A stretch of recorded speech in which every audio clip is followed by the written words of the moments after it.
Hi guys, welcome back to my channel. Today I am going to be sharing with you my experience getting the Foley Bulb or Foley Balloon labor induction. The two terms mean the same thing. So if you have been following me for a while, you will probably know that I did this video about a year ago. Unfortunately, I did receive a lot of negative feedback on that video, and I think it was mostly just because the trauma was really too fresh for me to be talking about, and so I responded in a very sarcastic way in that video. So I did take the video down. It's on private now, and I would like to try again, and I think it's been long enough where I can actually talk about it without too much emotion and sarcasm, so that maybe it will actually help somebody make a decision on if they want to proceed with the Foley Bulb method. Okay, so let's go ahead and get started. Okay, little disclaimer here before we actually start. I am going to be sharing some graphic details with you, so if that is not your thing, you might as well just stop the video now. I want to be completely open and honest about my experience, and that does include some graphic details. Okay, so let's start off with why I was induced, and hopefully I won't get too distracted talking about this part. So I was induced just over 40 weeks. When I was just over 40 weeks, I think it was 40 weeks and 1 day. I made the decision to be induced simply because I didn't feel like I could physically work much longer, and my company's policy on a medical leave required me to actually birth the child before I could go on leave. Now, I understand at this point in my career with the company that they probably would have been a little bit more flexible if I requested that, but I'm not the type of person that likes to ask for help. So that was my bad, but that was the primary reason that I wanted to be induced, because I felt like I needed to go on the medical leave, and I didn't really feel like I had another choice other than to bring my son into the world.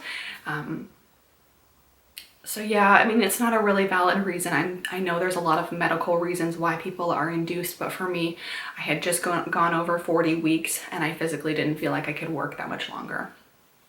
Okay, so I went in at 12 a.m. Monday going into Tuesday.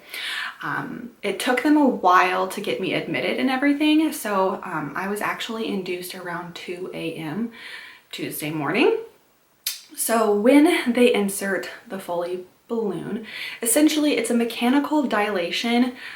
It's a tool to mechanically dilate your cervix. I will insert a picture here of what it actually looks like.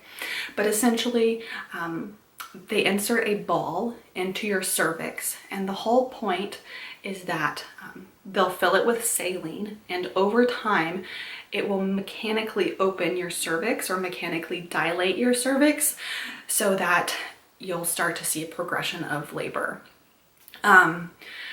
To get the bulb into place is pretty painful. I would say that this was for sure the most painful part of my labor and delivery experience. I will say that I do have a hooked cervix.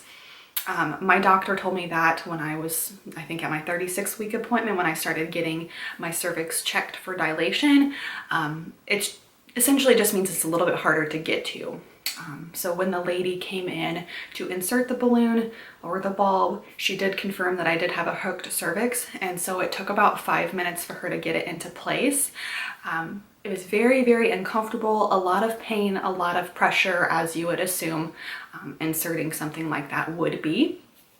Once it's inserted, they do fill it with the saline again so that it can kind of weigh down on your cervix and kind of open it up over time. That's the best description I can give.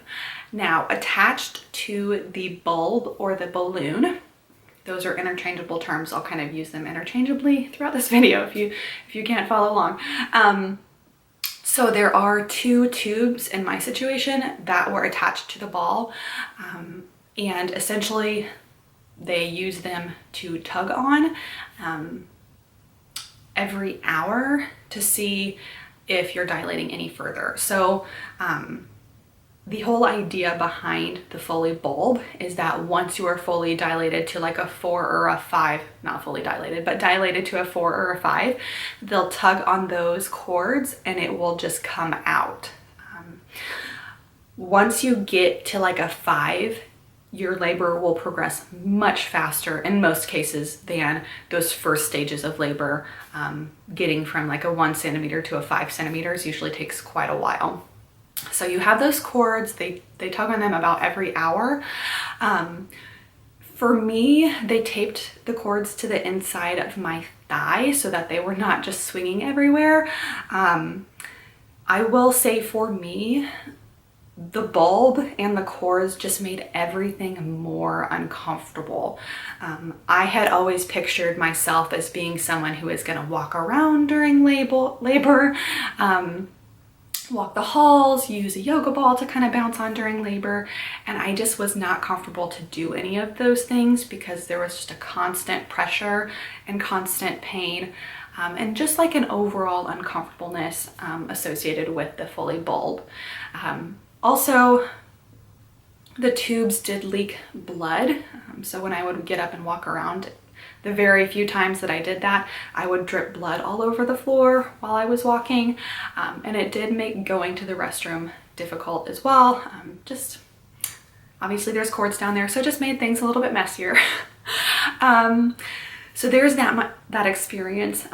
Moving forward, it is now around 7:30 in the morning, so I have been laboring for about 5 to 5.5 hours. I will mention they also did put me on Pitocin to start contractions right after the bulb was inserted. Okay, so it's 7:30 in the morning. I'm getting checked by my nurse. She's tugging on the bulb, and nothing really happens. It's not super painful when they tug on it. In my experience, you just feel pressure and a little bit of pain, but not too bad. 30 minutes later, the nurse comes in and I am like, it's go time. We need an epidural right now. And the anesthesiologist came in, gave me the epidural. I am gonna do a video on my experience with an epidural as well. Won't get into that now. But the anesthesiologist came in, gave me the epidural, and a few minutes after the epidural had kicked in, the nurse yanked on the cords and the bulb flew out. And so I was dilated to between a 4 and a 5 at that point. So technically the bulb did its job. About 6 hours of labor, 5 to 6 hours of labor at that point, and I was already dilated to a 5. So if you are someone who really wants to try it, it is effective, it does work. So I won't get into the rest of my labor and delivery story, but if you're interested, I will link it here for you, because I did talk about the rest of it. Labor progressed. Obviously, I delivered my son. The rest is for another video, but some things just about the Foley bulb.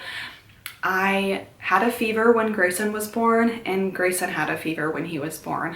Not like 100.4, it was like 103.5 for both of us.